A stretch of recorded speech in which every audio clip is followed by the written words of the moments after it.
ಎಲ್ಲರಿಗೂ ನಮಸ್ಕಾರ. ಇಂದು ನಾವು ನಿಮಗೆ ಮೊಳೆಯ ಸಹಾಯದಿಂದ ಮಾಡುವಂತಹ ವಶೀಕರಣ ತಂತ್ರವನ್ನು ಹೇಳಿಕೊಡುತ್ತಿದ್ದೇವೆ. ಈ ಒಂದು ತಂತ್ರವನ್ನು ನೀವು ಮಾಡುವುದರಿಂದ ನೀವು ಇಷ್ಟಪಟ್ಟ ಸ್ತ್ರೀ ಅಥವಾ ಪುರುಷ ಅಥವಾ ಯಾರನ್ನ ಬೇಕಾದರೂ ಸಹ ನಿಮ್ಮ ಕೈವಶ ಮಾಡಿಕೊಳ್ಳಬಹುದು. ಈ ತಂತ್ರವನ್ನು ಮಾಡುವುದು ಹೇಗೆ ಎಂದು ತಿಳಿದುಕೊಳ್ಳುವ ಮೊದಲು ತಪ್ಪದೆ ನಮ್ಮ ಈ ವಿಡಿಯೋವನ್ನು ಲೈಕ್ ಮಾಡಿ ಹಾಗೂ ನೀವಿನ್ನೂ ನಮ್ಮ ಚಾನಲನ್ನು ಸಬ್ಸ್ಕ್ರೈಬ್ ಮಾಡಿಲ್ಲ ಅಂದರೆ ಈ ಕೂಡಲೇ ಸಬ್ಸ್ಕ್ರೈಬ್ ಬಟನ್ ಮೇಲೆ ಕ್ಲಿಕ್ ಮಾಡಿ ಮತ್ತು ಪಕ್ಕದಲ್ಲೇ ಬರೋ ಬೆಲ್ ಐಕಾನ್ ಮೇಲೆ ಕೂಡ ಕ್ಲಿಕ್ ಮಾಡಿ. ಹಾಗೂ ನಿಮ್ಮ ಜೀವನದಲ್ಲಿ ಏನೇ ಸಮಸ್ಯೆ ಇದ್ದರೂ ಕೂಡ ಸ್ಕ್ರೀನ್ ಮೇಲೆ ಡಿಸ್ಪ್ಲೇ ಆಗುತ್ತಿರುವ ನಮ್ಮ ಗುರೂಜಿ ನಂಬರ್ಗೆ ಕರೆ ಮಾಡಿ. ಅದು ಯಾವುದೇ ರೀತಿಯ ಸಮಸ್ಯೆ ಆಗಿರಬಹುದು. ಗಂಡ ಹೆಂಡತಿ ಸಮಸ್ಯೆ, ಅತ್ತೆ ಸೊಸೆ ಕಲಹ, ಮಾಟ ಮಂತ್ರ ಸಮಸ್ಯೆ, ವಶೀಕರಣ ಸಮಸ್ಯೆ, ವ್ಯಾಪಾರ ನಷ್ಟ, ಮದುವೆ, ಮಾನಸಿಕ ಚಿಂತನೆ, ಈ ಎಲ್ಲ ರೀತಿಯ ಸಮಸ್ಯೆಗಳಿಗೂ ಸಹ ಶಾಶ್ವತ ಪರಿಹಾರವನ್ನು ಮಾಡಿಕೊಡುತ್ತಾರೆ. ಹಿಂದೆ ಕರೆ ಮಾಡಿ ಪರಿಹಾರವನ್ನು ಕಂಡುಕೊಳ್ಳಿ. ಈ ಒಂದು ತಂತ್ರವನ್ನು ನೀವು ಶನಿವಾರದ ದಿನದಂದು ಮಾಡಬೇಕು ವೀಕ್ಷಕರೇ.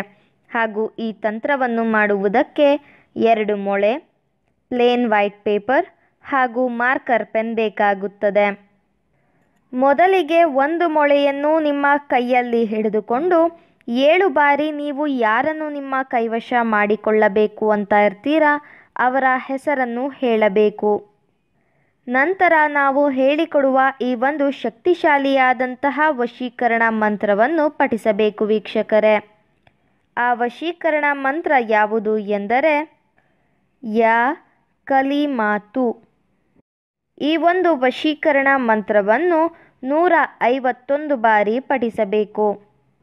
ನಂತರ ನೀವು ಮತ್ತೊಂದು ಮೊಳೆಯನ್ನು ನಿಮ್ಮ ಕೈಯಲ್ಲಿ ಹಿಡಿದುಕೊಂಡು ನಿಮ್ಮ ಹೆಸರನ್ನು 7 ಬಾರಿ ಹೇಳಬೇಕು ಹಾಗೂ ಪುನಃ ಮಂತ್ರವನ್ನು 151 ಬಾರಿ ಪಠಿಸಬೇಕು ವೀಕ್ಷಕರೇ.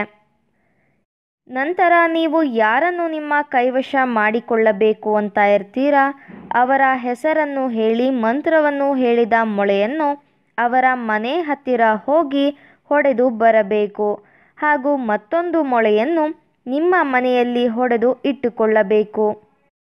ಈ ರೀತಿಯಾಗಿ ನೀವು ಮಾಡುವುದರಿಂದ ನೀವು ಇಷ್ಟಪಟ್ಟವರು ಸಂಪೂರ್ಣವಾಗಿ ನಿಮ್ಮ ಕೈವಶವಾಗಿ ಬಿಡುತ್ತಾರೆ. ಇದು ಬಹಳ ಶಕ್ತಿಶಾಲಿಯಾದಂತಹ ವಶೀಕರಣ ತಂತ್ರವಾಗಿದೆ. ದಯವಿಟ್ಟು ಈ ತಂತ್ರವನ್ನು ಕೆಟ್ಟದ್ದಕ್ಕೆ ಬಳಸಬೇಡಿ, ಒಳ್ಳೆಯದಕ್ಕೆ ಬಳಸಿ. ಹಾಗೂ ಈ ತಂತ್ರವನ್ನು ನೀವು ಮಾಡುವಲ್ಲಿ ಯಶಸ್ವಿಯಾಗದಿದ್ದರೆ ಸ್ಕ್ರೀನ್ ಮೇಲೆ ಡಿಸ್ಪ್ಲೇ ಆಗುತ್ತಿರುವ ನಮ್ಮ ಗುರೂಜಿ ನಂಬರ್ಗೆ ಕರೆ ಮಾಡಿ. ನಿಮ್ಮ ಎಲ್ಲ ಕಠಿಣ ಸಮಸ್ಯೆಗಳಿಗೂ ಸಹ ಶಾಶ್ವತ ಪರಿಹಾರವನ್ನು ಮಾಡಿಕೊಡುತ್ತಾರೆ. ಹಿಂದೆ ಕರೆ ಮಾಡಿ ಪರಿಹಾರವನ್ನು ಕಂಡುಕೊಳ್ಳಿ. ನಮ್ಮ ಈ ವಶೀಕರಣ ವಿಡಿಯೋ ನಿಮಗೆ ಇಷ್ಟ ಆದಲ್ಲಿ ವಿಡಿಯೋವನ್ನು ಲೈಕ್ ಮಾಡಿ, ಶೇರ್ ಮಾಡಿ ಹಾಗೂ ಕಮೆಂಟ್ ಮಾಡಿ. ವಿಡಿಯೋ ನೋಡಿದ ಎಲ್ಲರಿಗೂ ಸಹ ಧನ್ಯವಾದಗಳು.